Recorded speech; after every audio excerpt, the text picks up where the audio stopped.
ওয়াজাদু মা আমিলু হাদিরা।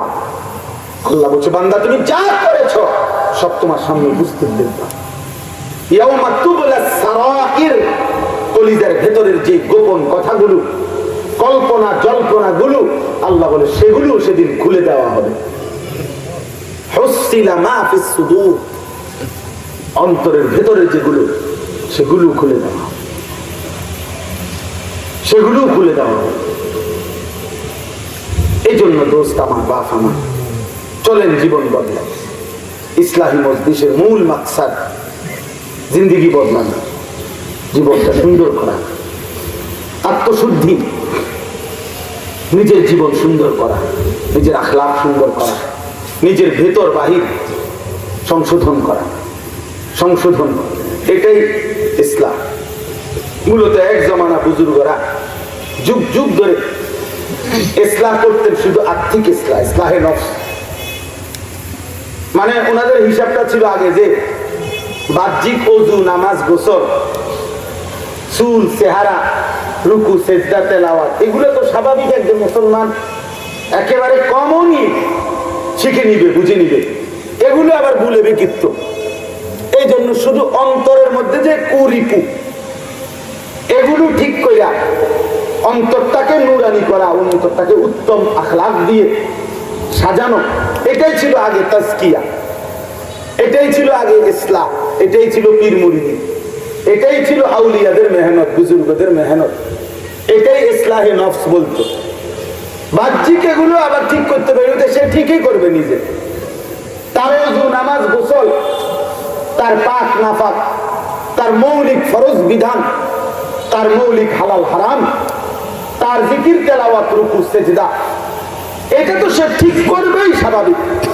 কিন্তু আরো অতিরিক্ত তার অন্তরটার মধ্যে যেন কোনো কালিমা না থাকে, অন্তরটাও যেন আলোকিত হয় ঈমান, আমল, তাকওয়া, তাহারাতের গুণে। এটাই ছিল ইসলাহে নফস, এটাই ছিল আউলিয়া বুজুর্গদের মেহনত, এটাই ছিল খানকার মেহনত। আর আজকে আমাদের দুর্ভাগ্য, আমরা এসে এমন জায়গায় পড়ছি, ওই অন্তরের মেহনত তো পরে করবেন আপনি, বাহ্যিক তার চুল, চেহারা, লেবাস, পোশাক, একটা 2 রাকাত নামাজ যদি লাখ লাখ মুসলমান দেখায়, তো আমাকে নুরানির বাচ্চারা হাসবে। নুরানির বাচ্চা চাচার তাব্বা দিয়ে দা শুনলে আমরা ফলাই না হাসবে। চাচা কুল হু আল্লাহু আহাদ শুনলে আমরা নুরানির বাচ্চারা হাসবে, হাসতে হাসতে। আর প্রতিবাদ করা লাগবে, এই যে হাসতে হাসতে পড়ে যাবো, এটাই বুঝবে যে কি অবস্থা, কি অবস্থা, বুঝেন নাই? ফরজ গোসল, যার বীর্যপাত হয় তার গোসল ফরজ হয়। ওই ফরজ গোসল আর স্বাভাবিক গোসল এক কথা না। ফরজ গোসলের ভাইয়ে তুমি এরকম সরাই দাও না, অপারেটর ভাই, ব্যথা পাইতেছি না। তো ওইখানে 3টা ফরজ, এর মধ্যে কুলি করা আর নাকের নরম জায়গায় পানি পৌঁছানো। এই প্রত্যেক মানুষের নাক যে নড়ে, এরকম লড়াইলে এর দূরে কয় নাকের নরম জায়গা। নাকের 2 অংশ, এই সাইড শক্ত আর এই যে নাড়াইলে যেটা নড়ে, এটারে কয় নাকের নরম। আমার খুলনার হযরত, বাংলাদেশের বড় বুজুর্গ আরিফ বিল্লাহ হযরত মাওলানা মুফতি নুরুল আমিন সাহেব হযরত বলেন, এই নাকের নরম জায়গায় পানি পৌঁছানো ফরজ। এটা যথোপযুক্ত ভাবে কারো যদি নাকের নরম জায়গায় ফরজ গোসলের সময় না পৌঁছে, তাহলে সে যদি বঙ্গোপসাগরের মাঝখানেও গোসল করে, ডুব দেয়, তারা যদি বঙ্গোপসাগরও আধা ঘন্টা চুবাইয়া তো লাখ সাবানের বালতিতে যদি তারা চুবায়, তারপরও সে খোদার কসম পবিত্র হবে না। কারণ তার তো নাকের নরম জায়গায় পানি পৌঁছানো যে ফরজ, সেটাকে জানেন। বলেন কত উর্ফে দিয়ে না পানি ডালছে, আর ডুব দিলে কোনো নাকের নরম জায়গায় পানি ঢোকে না। যে আলাদাভাবে কুলি করতে হয়, আলাদাভাবে নাকে পানি দিতে হয়। আপনি এখন দাঁড় করান, এখান থেকে 100 নৌজওয়ান, 500 নৌজওয়ান, স্কুল পড়ুয়া, কলেজ পড়ুয়া আর আমাদের নুরানির বাচ্চা আমরা দাঁড় করাই, আমরা দেখান, এখানে বালতি আনা হোক, তুমি দেখাও যুবক যে নাকের নরম জায়গায় পানি কিভাবে পৌঁছাইতে হয়। অজুতে পানি, নাকে পানি দেওয়া, এটা তো সুন্নত। এটা মোটামুটি একটু হইলেই হইল, কিন্তু ফরজের ক্ষেত্রে কোন রকম জোড়াতালি দিলে হবে না। এটা নির্দিষ্ট পদ্ধতিতে কোন আলেমকে দেখে বুঝে নিতে হবে, শিখে নিতে হবে কোন হুজুরের কাছ থেকে।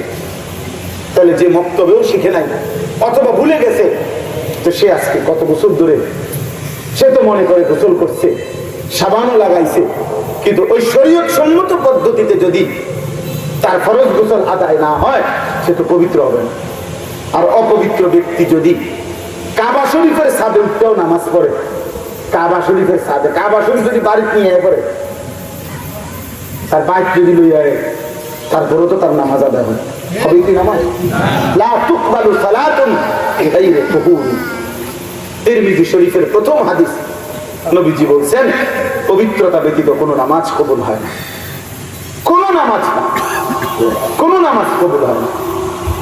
তাইলে প্রিয় ভাই আমার, নওজোয়ান রাগ হইও না, অথবা মাঝ বয়সী বাবা আপনাদেরকেও বলি, বাপ বলেন আপনারা এটা কয়দিন গুরুত্ব দিচ্ছেন, কয়দিন গুরুত্ব দিচ্ছেন?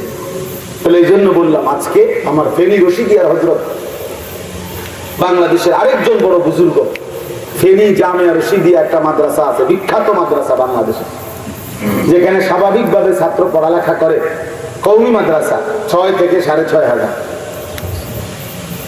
কমপক্ষে ছাত্র আছে 6 থেকে 6,500।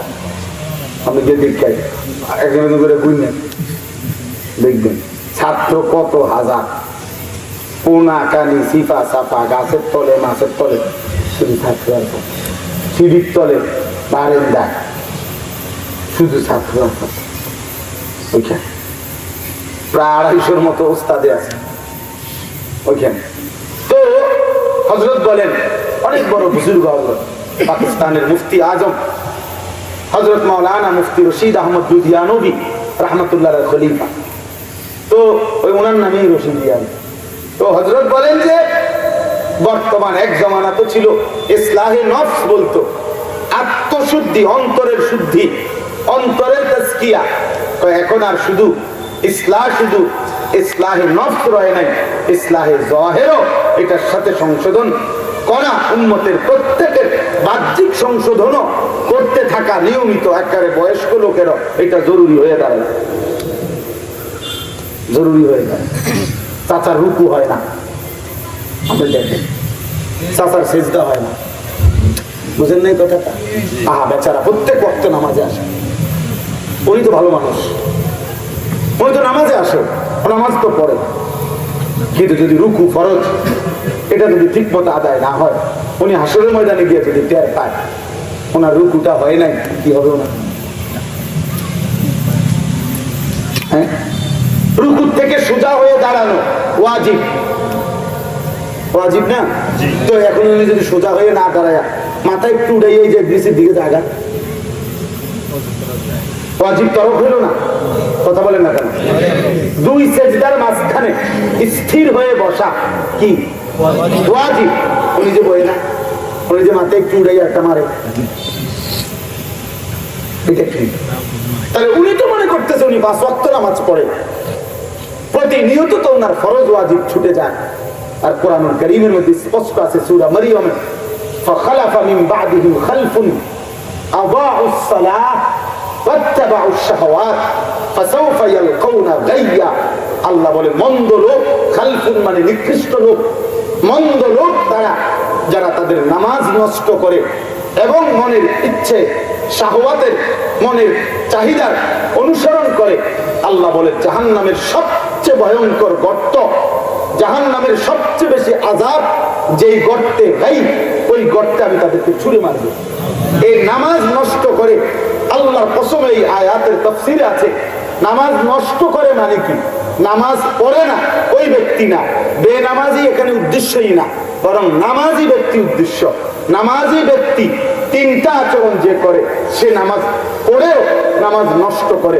1 নাম্বার, নিয়মিত নামাজ যে বিলম্ব করে পড়ে, প্রত্যেক দিনে ওই 1টা বাজে জোহরের নামাজ 4টা বাজে গিয়ে বেড়াত লাগাইয়া, এটা বুঝে না, একটা ঠেক লাগাইয়া নিয়ে আর ওয়াক্ত নাই, ওনার পরে পৃথিবীতে আর কেউ জোহর পড়ে না।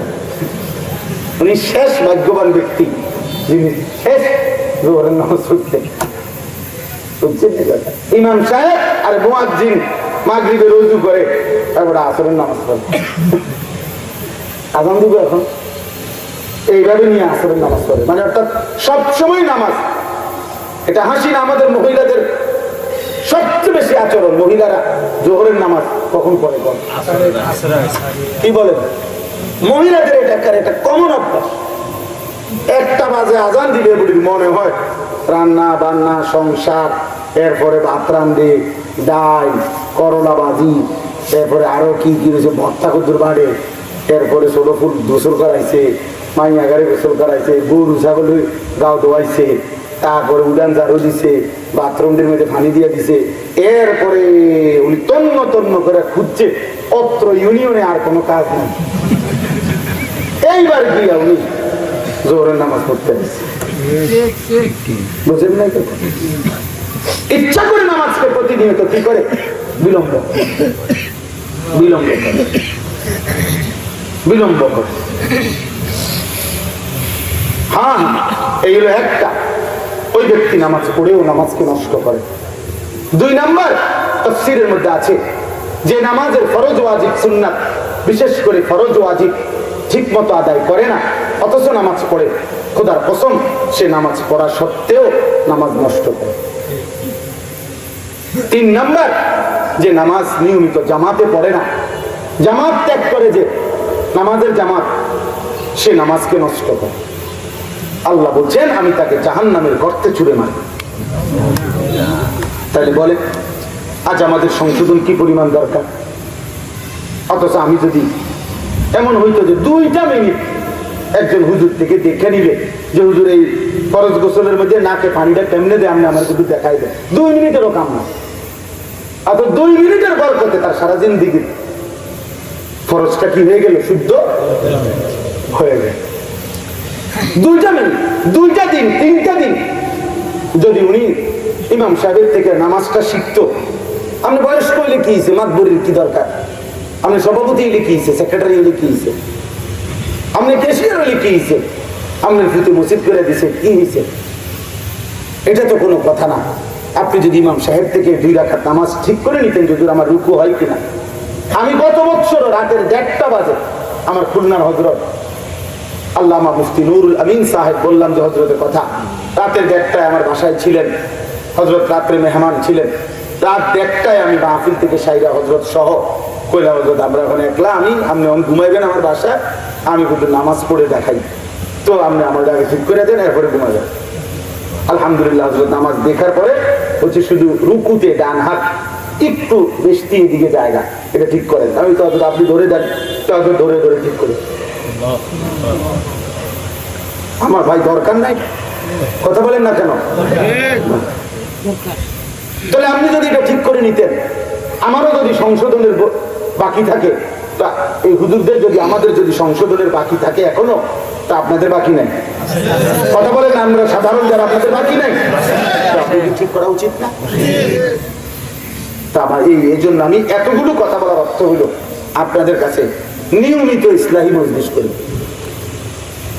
2 মাসে করেন 1 মাসে করেন সব সময় জনপ্রিয় বক্তা হইতে হবে জরুরি না সব সময় পরিচিত বক্তা হইতে হবে জরুরি না বরং আমি উম্মতের ফিকিরে কওমের ফিকিরে বলবো একজন শুনুক আর 100 জন শুনুক আল্লাহর কসম মাফ করে দিলে আল্লাহ আর একজন যদি আল্লাহর রাস্তা পায় দিন খুঁজে পায় আমার আখিরাতের জন্য যথেষ্ট فوالله لأن يهدي الله بك رجلا واحدا خير لك من حمر النعم নবীজি বলছে আল্লাহর কসম তোমার দ্বারা একজন ব্যক্তি আখিরাতের পথ পাওয়া হেদায়েতের রাস্তা পাওয়া কয়জন একজন আল্লাহ রাসূল সাল্লাল্লাহু আলাইহি ওয়াসাল্লাম বলেন গোটা আরবের সমস্ত দামি উট তোমাকে হাদিয়া দেওয়ার চাইতেও সেটা বেশি উত্তম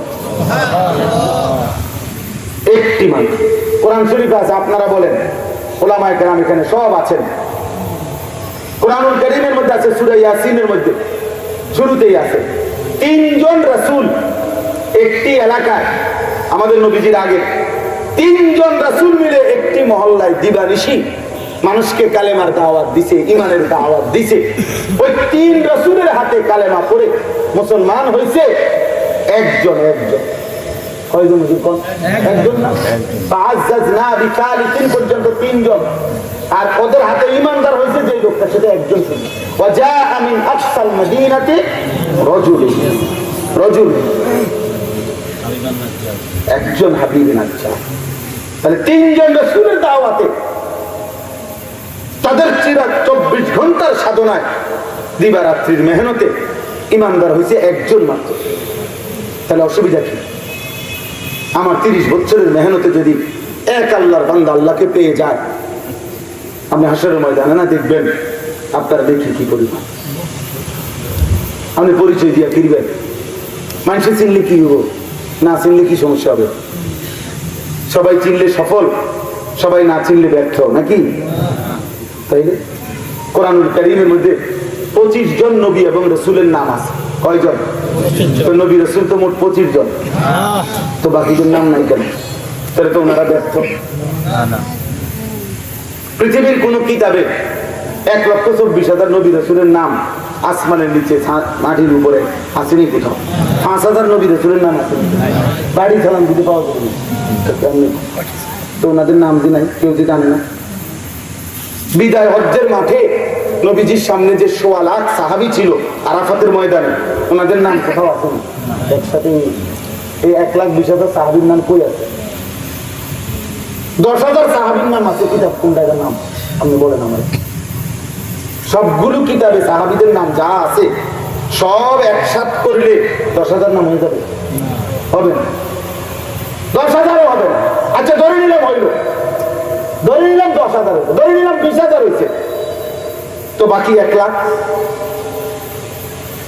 আর সবাই কি একবারে 10,000 আমরা চিৎকারি লাগাইয়া কি হতে গেছিল বাড়ি ছিল না কেউ আর সাহাবী অক্ষম দুর্বল বৃদ্ধ বৃদ্ধা নারী শিশু এরকম সাহাবী ছিল না মদিনায় না সবাই হতে গেছে তাহলে সব মিলাই রে ওনাদের নাম যে নাই পৃথিবীবাসী যে জানে না তো ওনারা ব্যর্থ বাবা না কোরআনুল কারীমে একজন সাহাবীর নাম আছে হযরতে যায়েদ পুরা কোরআনে সাহাবীর নাম আছে কয়জন একজন ফালাম্মা কাযা যায়েদুম মিনহা ওয়াতারা এই যে যায়েদ একজন সাহাবীর নাম তো সাহাবী কি একজন না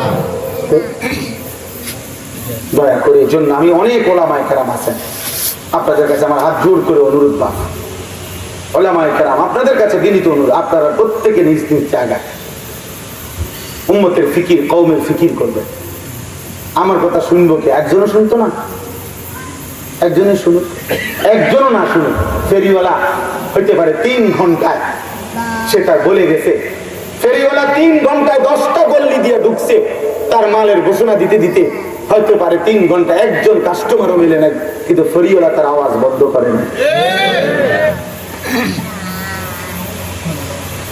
কি হতে পারে গত 3 ঘন্টায় কি নাই একজন কাস্টমারও পায় নাই সে তাই বলে কি সে বলা বন্ধ করে দিছে না আমি বলেই যাব বলতেই হবে আমাদেরকে কওমের ফিকির করতে হবে বলতেই হবে কখনো এইদিকে কখনো ওইদিকে কখনো একজন কখনো 10 জন কখনো রাতে কখনো দিনে কখনো একাকী কখনো প্রকাশ্য কখনো কম কখনো বেশি কখনো দাঁড়ে দাঁড়ে কখনো দুয়ারে দুয়ারে कभी अर्श पर कभी फर्श पर कभी उनके दर कभी दर बदर गमे आशिकी तेरा शुक्रिया मैं कहां कहां से गुजर गया कभी हो रास्तों में तन्हा कभी हो गुरूद सहरा मैं जुनू का हम सफर हो मेरा कोई घर नहीं है दाईर कोनो घर হয় না উম্মতের দুয়ারি দাईर ঘর আল্লাহর পথে যে ডাকে তার কোনো ঘর হয় না উম্মতের দুয়ারে দুয়ারে সে ঘর মানুষের দ্বারে দাঁড়িয়ে ঘুরবে আর কেউ যদি আঘাত করে বাধা দেয় প্রতিবাদ করে ঠাট্টা করে বিদ্রুপ করে প্রত্যাখ্যান করে কোনো অসুবিধা নাই গমে আশিকি তেরা শুকরিয়া আল্লাহকে যেন সে বলে এই মাওলা তোমার পথে বারবার ধাক্কা খাইছি ব্যথা পাইছি তোমারে ভালোবাসতে গিয়ে তোমার কথা বলতে গিয়ে তেরা শুকরিয়া তোমার শুকর মাওলা তোমার পথেই তো এই আঘাতগুলো পাইছি অসুবিধা কি ইউজাহিদুনা ফি সাবিলিল্লাহ ফালা ইয়াখাফুনা লাউমাতা লাইম। আল্লাহ বলছে আমার প্রিয় বান্দা কেমন হয় জানো, যে মৃত্যু পর্যন্ত আল্লাহর পথে জিহাদ করে আর কখনোই সে কারো ঠাট্টা ভৎসনা তিরস্কারকে ভয় করে।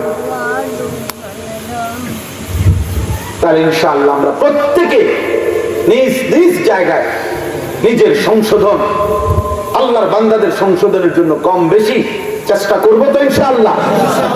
আমি বললে গেলাম সবাই, আর যদি কোনোদিন আসতে না পারি, আর যদি কোনোদিন দেখা না হয়, ভাব নওজোয়ান ভাই তোমাদের কাছেও বললাম, ভাইয়া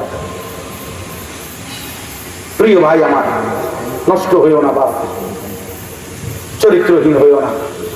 নারী দেখতে দেখতে, ছবি দেখতে দেখতে, উলঙ্গ নাচ দেখতে দেখতে মোবাইলের আসক্তি একদিন খোদার কসম তোমার জাহান্নামে ফেলে দিবে, অথবা দুনিয়াতেই তোমার এমন অন্ধকারে একদিন গিয়ে থামবে তুমি, যেদিন পিছনের দিকে তাকায় দেখবা শরীর নাই, স্বাস্থ্য নাই, যৌবন নাই, শারীরিক সক্ষমতা নাই, বন্ধুরাও কেউ নাই, পৃথিবীবাসীও মুখ ফিরায় নিছে, আর আসমানওয়ালা রক্ত আগেই মুখ ফিরায় নিছে। তুমি তো তারে আগেই নারাজ করে রাখছো গুনাহ করতে করতে। একদিন এমনই হবে। এই জন্য আমি এবং আমরা প্রত্যেকেই ইনশাআল্লাহ নিজের ঈমান, নিজের আমল, নিজের আখলাক, নিজের চরিত্রের হেফাজত আরো বেশি করার চেষ্টা করবো ইনশাআল্লাহ। আখলাকের হেফাজত দরকার। আজকে এই নওজোয়ান ছেলেরা বড় বেশি দিশেহারা, কি করছে এরা বুঝে না, কিছুই বুঝে না। অবুঝ সন্তানের মতো নিজের জান নিজেই দিয়ে দিচ্ছে, নিজেরাই নিজে ইচ্ছা করে ধ্বংসের হাতে তুলে দিচ্ছে। আফসোসের ব্যাপারে, আফসোসের, আপনারা দেখছেন না এই যে 4-5 দিন আগে ও কুষ্টিয়ায় 10টা ছেলে মোটরসাইকেল বাইক রেস দিতেছে, আহা নিজেরাই লাইভ করতেছে নিজেদের মোবাইল, নিজেদের মোটরসাইকেলে। এই কিছুক্ষণের মধ্যেই আপনার পিকআপে গাড়ি খেয়েছে 2টা ছেলে, একদম টুকরা টুকরা হয়ে গেছে, পুরাটা রাস্তার মধ্যে টুকরা টুকরা হয়ে গেছে, ছিন্ন ভিন্ন হয়ে গেছে। এগুলা যে একত্র করবো লাশ টুকরাগুলো, এটারও সুযোগ। হায় যুবক, কারে দেখায় না? কে তোমার মোটর সাইকেলের এই আঁকা বাঁকা কে দেখে? কারে দেখাইলা নওজোয়ান? তোমার লাইভেই পৃথিবীবাসী তোমার মৃত্যু দেখলো। তোমার ভাই মোটর সাইকেলের সামনের ক্যামেরা দিয়েই পৃথিবীবাসী তোমার নির্মম করুণ মৃত্যু দেখলো। আজ তোমার লাইভ দেখবে কে? আজ তোমারই মনে রাখবে।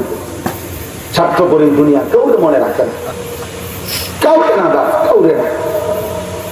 মাইলস্টোন স্কুল অ্যান্ড কলেজের ওই অবুঝ বাচ্চাগুলো যারা জীবন দিল, কই এখন আর তাদের আলোচনা আসেনি? আজকে 4-5 দিন, আজকে 1 সপ্তাহ। এই ঘটনা যে ঘটছে কয়দিন আগে, কথা মনে আসেনি আর কারো? কার হাতে সময় আছে? কার হাতে সময় আছে? স্বার্থপর এই দুনিয়া কাউরে মনে রাখে না। তোমারও মনে রাখবে, তোমারও মনে রাখবে। ওই নোয়াখালীর ওই প্রবাসী একটা লোক, তার যে পরিবারের 7 জন মানুষ মাইক্রোবাসের মধ্যে পানির মধ্যে পড়ে গেছে না, 7টা মানুষ মারা গেছে, যে ওর সাক্ষাৎকার দিছে। এই সাক্ষাৎকারটা আমি শুনছি। সেই সাক্ষাৎকারের মধ্যে কানতে কানতে এটা বলছে, আমি কত চিৎকার করছি, কাকুতি মিনতি করছি, শত শত মানুষ এসে দাঁড়াইছে পুকুরের পারে, কিন্তু কোন মানুষ আগাইল না, সবাই শুধু ভিডিও করলো, ছবি ছবি। ও নিজে বলছে সবাই শুধু ভিডিওই করলো। কারে দেখাইলা? এই 7 জন মানুষের করুণ মৃত্যু পৃথিবীবাসীকে দেখাইয়া কি হবে? ওরা তো চলে গেছে। তো বলতেছে যে কোন মানুষ আগাইলো না, ওরা শুধু ছবি তুলি। আল্লাহ আমাদেরকে হেফাজত করে, আল্লাহ আমাদেরকে হেফাজত করে। এই জন্য বাপ, আপনারা যারা উপার্জন করেন আপনাদেরকেও বলুন,